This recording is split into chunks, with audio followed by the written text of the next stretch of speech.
Hello, welcome everyone. Welcome to Chat, where we talk about empathy, employment, and innovation every Wednesday at 2 p.m. Eastern, where employment is the focus area, and there are two forces, empathy and innovation. How these two forces are truly promoting employment for everyone inclusive of people with disability and disabled veterans, where we talk to leaders, thought leaders, innovators from the staffing industry, from the disability community, and subject matter expert like my guest, today's guest, Jourdan Saunders, who is a speech language pathologist, disability inclusion consultant, and an author. She helps companies with inclusive business and brand development for their products and services. Jordan develops a solution to ensure companies' customers with disabilities are included and are making meaningful connections with brands. Jordan has written several articles for not-for-profit organization, major magazines, and online blogs and online resources. With that, Jordan, welcome to chat. Thank you so much for having me and welcome everyone. I'm so glad to be here. I am going to start with a visual description of myself. I am a Black woman. I'm wearing a navy blue blouse. I have a three-tiered gold necklace on. My hair is in a high bun with a yellow headband. I'm sitting in an orange and white patterned chair with a blue and gold picture in the background. And my pronouns are she, her.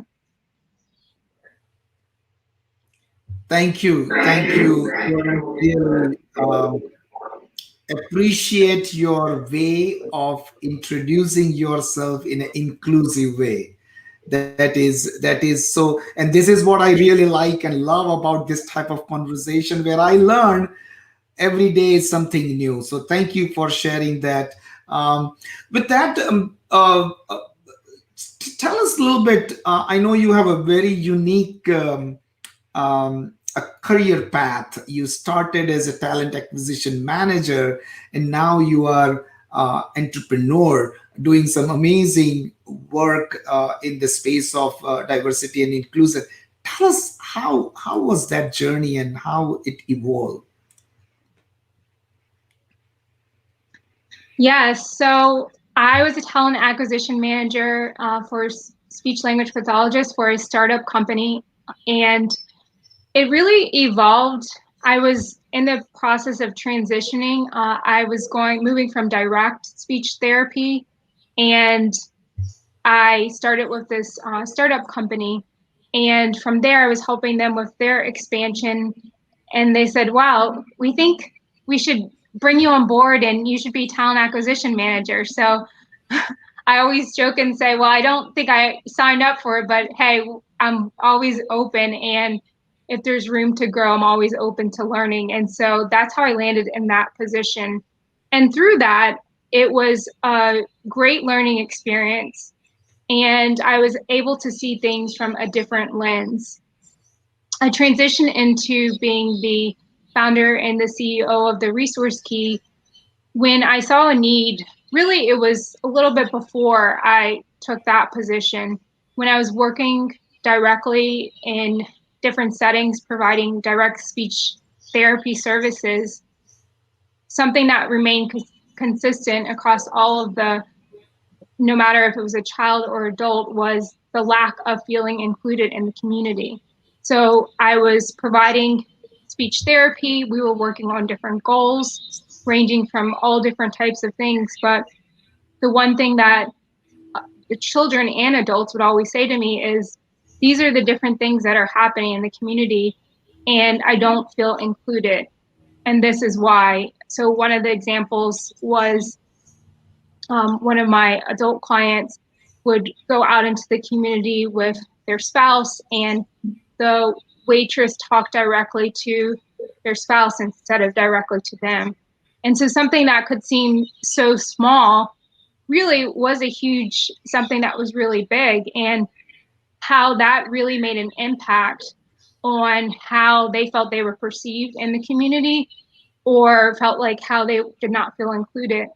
So with the resource key, one of the core things was making sure people with disabilities are included, and also realizing the fact of all of this is interconnected. So the way that I wanted to go about doing the things was through social media. So working with marketing companies and providing support, whether it was an advising role or different ways of how they can be more inclusive and accessible within their business, specifically as it relates to social media.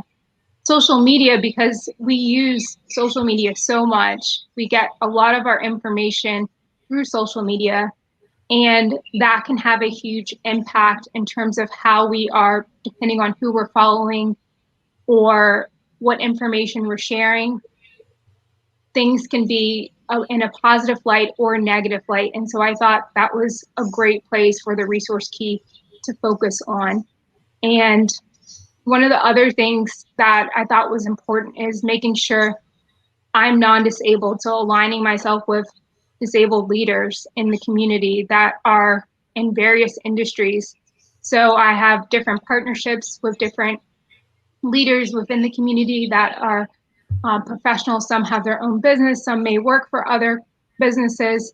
But one of the biggest things is we're learning together. We're sharing different experiences, and they're sharing, at various conferences or speaking engagements that we may do together, or workshops. And I think that's really powerful as well. Now, this is so a great, Jourdan. Really, thank you for sharing your story, your journey.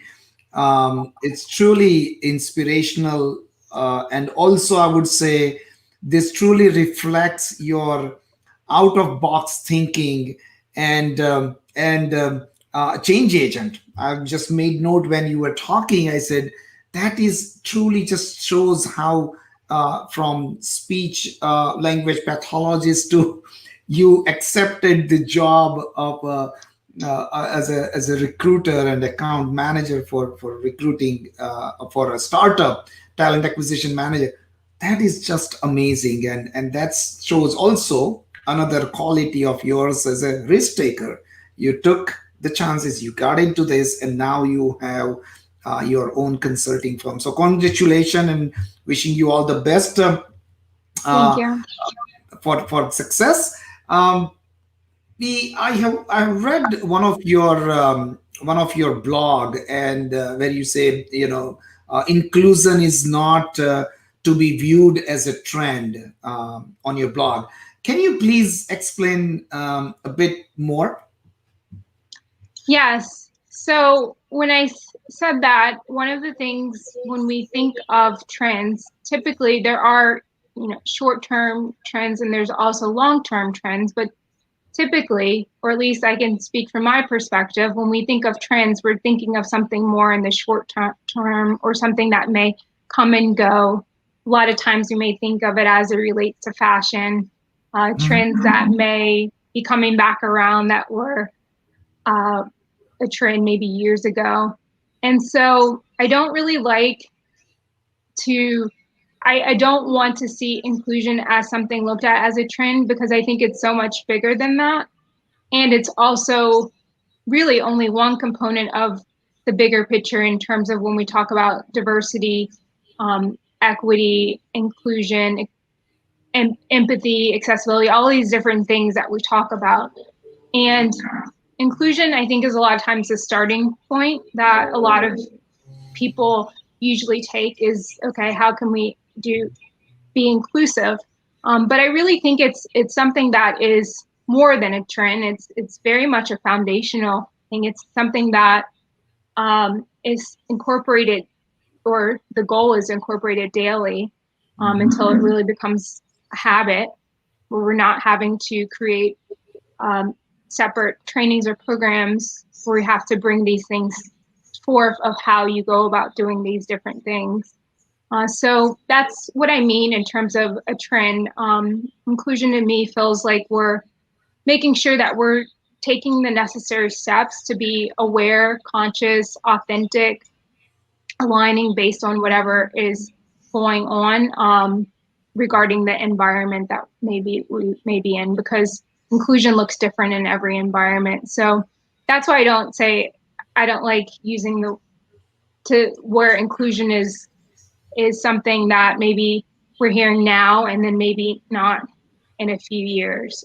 So definitely something I want it to stay. Yeah, that is absolutely, that is so true, because trend can end, right? That's what I was thinking when you were saying, and you mentioned that, it's not just temporary. Inclusion is driven by culture, right? And culture is a core part of any organization. So thank you for sharing your thoughts on inclusion and why it is not a trend. um, uh, you also, in our conversation, very interestingly, you mentioned something that what is the the I'm just putting my thoughts. Okay, many organizations, you mentioned that they have small and big initiatives in place, right, for inclusion.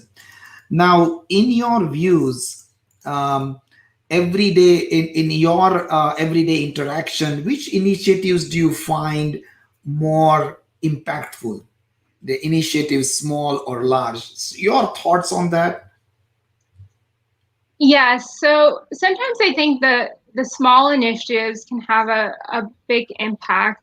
And I say that because sometimes they're a little bit more, you're maybe a little bit more consistent, or you're maybe those small initiatives are something that's becomes embedded into the culture or environment or wherever you are. Sometimes big initiatives I think are great, but a lot of times sometimes it may be depending on the company. It could look like rolling out a big campaign during a certain month or a big training.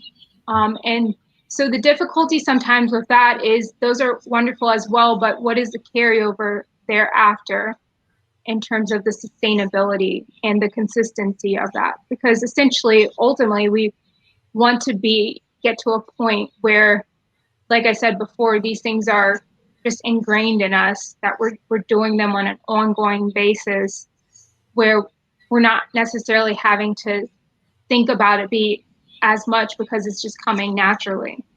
And so that's why I think a lot of times some of the smallest things can be super impactful, especially if you're doing them on an ongoing basis. Um, Even I think of listening, how impactful that is, even though it may sound small, not listening passing by or listening as you're going to the next thing, but truly sitting down and listening to someone else that you may typically not listen to. Um, that's huge, because if you do that enough and you're doing on a weekly basis, that's, I think, goes hand in hand with a lot of times with empathy, with any real initiative when we're talking about inclusion, diversity, or equity. No, I agree with you.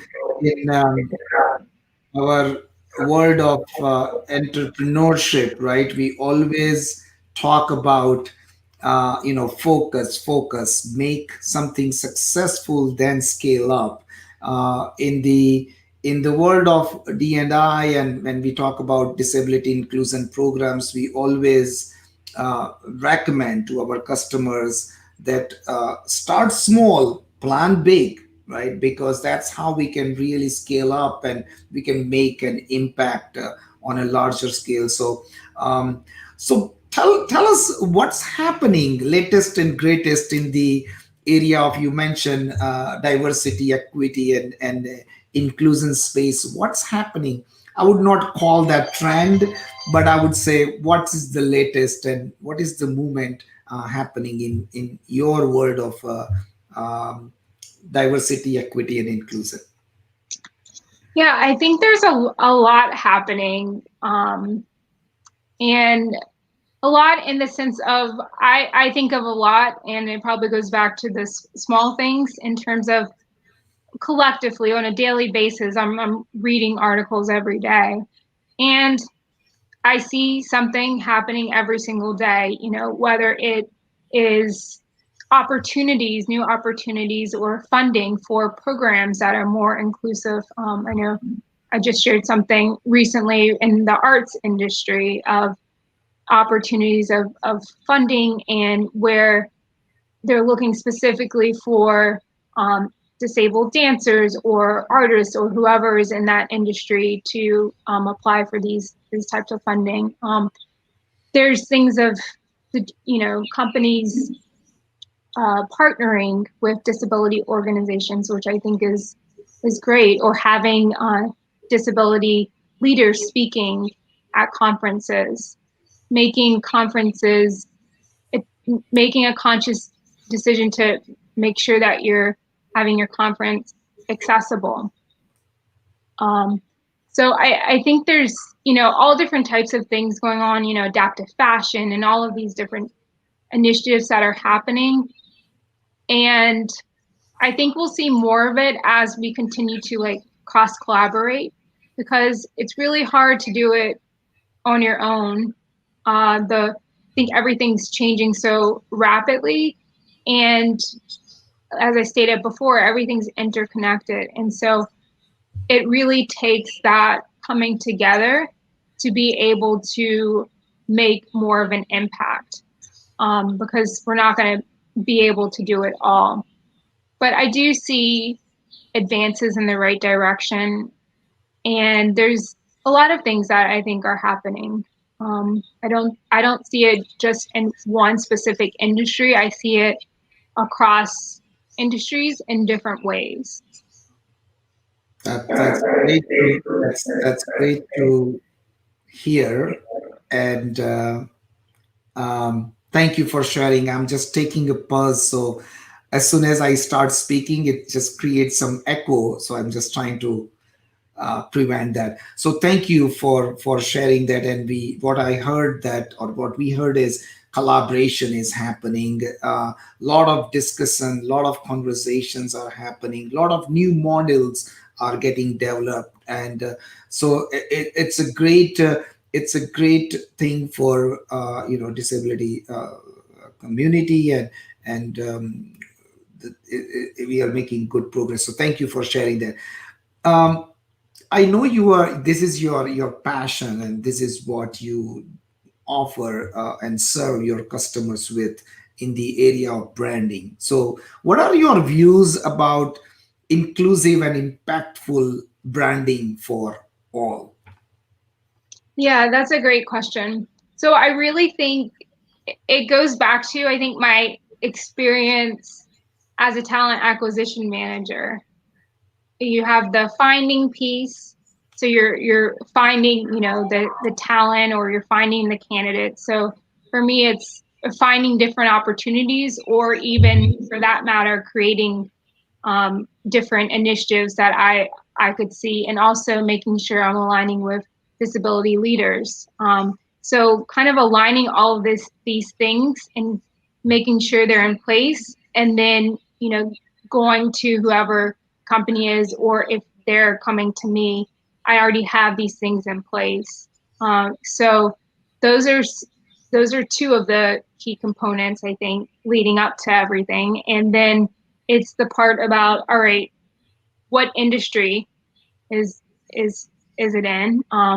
What's going on within that industry, and how can we align based on to make an impact with whatever it may be. So if it's a campaign, um, what specifically is our target goal, and what is it that's going to be authentic to person with a disability. So making sure that you have those disabled voices at the table, so that you're making sure that things are not getting, and it's just like anything else. When we talk about inclusion or diversity, there's different perspectives. So just because you have one person with a disability doesn't mean that it's going to be the same as another person. But I think having disabled leaders at the table allows for that authentic lens.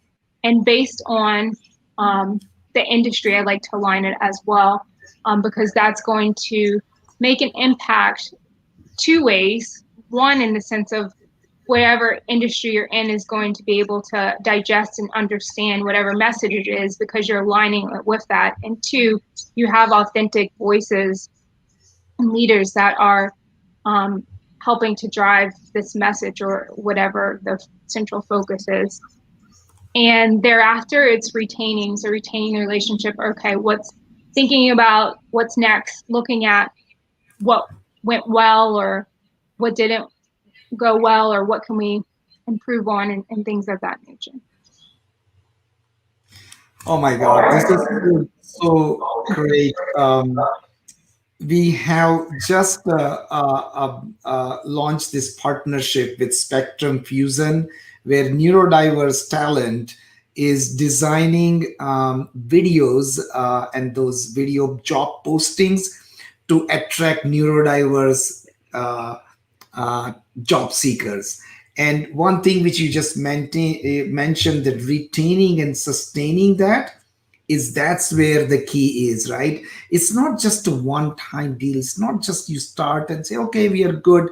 It's a brand building. It's all continue, ongoing communication and messaging. So thank you for sharing the framework. I didn't think of that, retaining part, which is so important that, so thank you.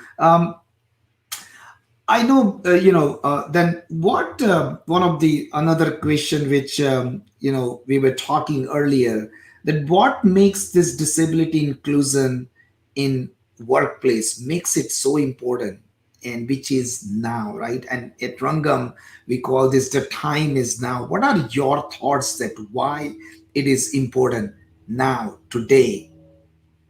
Yeah, so I always say we talk about sustainability of businesses, and without people with disabilities, I don't think your business is sustainable. And not to mention disability, having you can enter.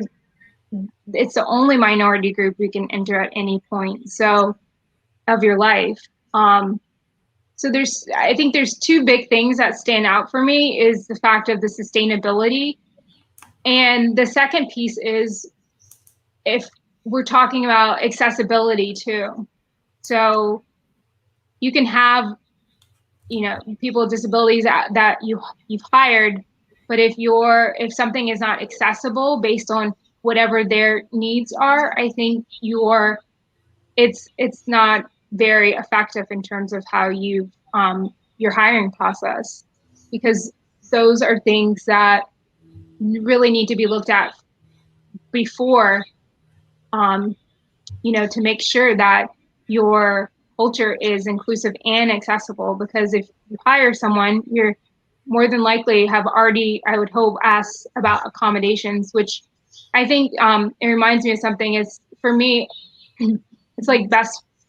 I always just ask, even could be having a meeting. Will you be needing any accommodations for anyone? I'm not assuming like, oh, maybe this person will, or because they've shared that they have a disability or anything like that. I'm asking, and if someone says no, or sometimes maybe someone doesn't address the question, then more than likely I know that they don't need it. But you've opened that conversation up, and I think that's huge, because that would be way before you get to the hiring process, and that's what I think is important when we're talking about employment for people with disabilities. I think is wonderful, but also making sure that you have set up a culture where it's landed itself to feel like they're included before they even get hired, not waiting until they get the job. And the leadership, I think there's a lot of room for more disabled leaders to be in those positions, because it allows for just a different perspective and a viewpoint, and innovation, knowledge, so many different things. And I think it's a disservice if you're not including people with disabilities, just because there's so much talent that you're missing out on, and knowledge. So that's what I would say. The two big things would be the biggest thing would be sustainability. Yeah. And I think that's important because, you want your business to be sustainable. Absolutely. And what I heard is accessibility at three different levels: hiring level, then sustainability point of view. Once they are hired, how do we create and give them all the tools for sustainability? And the most important, the last piece you mentioned, how do we build the leaders, their career path, right? And that career growth. So inclusion and that accessibility related consideration in all three phrases: hire, sustain, and then grow. That's a beautiful path you described. So thank you for sharing. How do you see now? We all hopefully we will be over the pandemic, COVID pandemic. But how do you see this pandemic is affecting currently the diversity and inclusion landscape, and how is it going to impact the future of these programs? Yeah, that's a great question. Well, from an accommodation standpoint, it's been beneficial to some to be able to not have to go into on a work site, and to be able to work in the comfort of their home. It's been challenging for some that for employment, just because employment, it was hard, it's hard keeping businesses afloat, let alone hiring. So, but I do think in terms of, we've become more forced flexible, whether you wanted to or not. That's why I You say can say forced. forced empathetic also. Forced Yeah. empathetic. Whether you wanted to be so I think with flexibility of having to just kind of just go with flow, not knowing what to expect, having to be a little bit more flexible. I think that's open to opportunities. Maybe not now. There's some, I think, now that are happening, but I think even going forward, the flexibility of thinking a little bit differently. And I think mindset can sometimes go hand in hand when we talk about like empathy or diversity or inclusion. If you surround yourself with a certain group of people and you're in your comfort zone, the pandemic kind of forced us out of that as well in terms of our comfort zones. And I think that is like a step in the right direction in terms of for things to be more inclusive, accessible, and all of those things, because some of it is doing things a lot differently. Also collaboration, people leaning on each other, different industries leaning on each other, fashion having to shift online, or being able to fashion tech, trying on your clothes online with whatever software is provided, grocery shopping. There's a lot of different things I think that have shifted, but there was also so much collaboration that happens with that. And I think that's important too when we look at the future and as it relates to anything surrounding diversity, equity, inclusion, is that collaboration piece. Because every day I'm learning something new, and it's not going to change anytime soon. And I honestly don't want it to change, because I think that's where when things are the same every single, or you think everything, that's the point where there's so much room to learn it and grow. And so I think that's why I like being able to learn something new. Absolutely, absolutely. And before we conclude, your thoughts on role of empathy when it comes to leadership and working with customers. How do you see that? Yeah, so I think it's so important. Like I said earlier, I think the prerequisite is to be able to sit down and listen. And then you're able to get started with the empathy process. But I think being able to take on and really see things from a different perspective than your own is huge. And I think it helps too in leadership or in any area really, because there's room to grow. And it's also what we just talked about of like, I don't know everything but I'm willing to learn, or I'm willing to listen. And we don't always have to have a response when we're listening. We can listen and still be able to show empathy through that way as well. But just being able to see things from a different perspective really changes how you communicate, giving people more grace, leading in a different way where it's not like a power struggle necessarily all the time. It's really like we're learning together, and I may not understand something, but I'm willing to listen and learn. You are so true. You're so true, Jordan. So nice talking to you. And thank you so much for your time. I wish we could have continue the conversation, but I really enjoyed this conversation. And thank you for your leadership, your entrepreneurship, and doing some great work for the community, for great brands. And thank you for your time. Thank you so much for having me and for all that you're doing. It's incredible. I appreciate it. Thank you. Thank you. So, thank you everyone for your time. We will continue our conversation next week, same time on empathy, employment, and innovation. As we are celebrating Autism Acceptance Month, this month of April, I would like to invite you to join me for a LinkedIn Live session by Rangam and Rangam's team with our partners from JP Morgan Chase, Accenture, and Merck in an event on April 29th, and one event which is on April 30th. So please join us, learn more about how we are really creative in creating inclusive culture, and what the circle of inclusion looks like once we put these efforts to build this culture of empathy and bring in innovation, and through bringing in diversity and inclusion at workplace. Again, thank you so much, and we'll continue next week, same time, same place. Take care. And thank you, Jordan, for joining. Thank you. Take care. And Tiffany, thank you so much for doing amazing work in explaining in sign language. Thank you. Bye bye.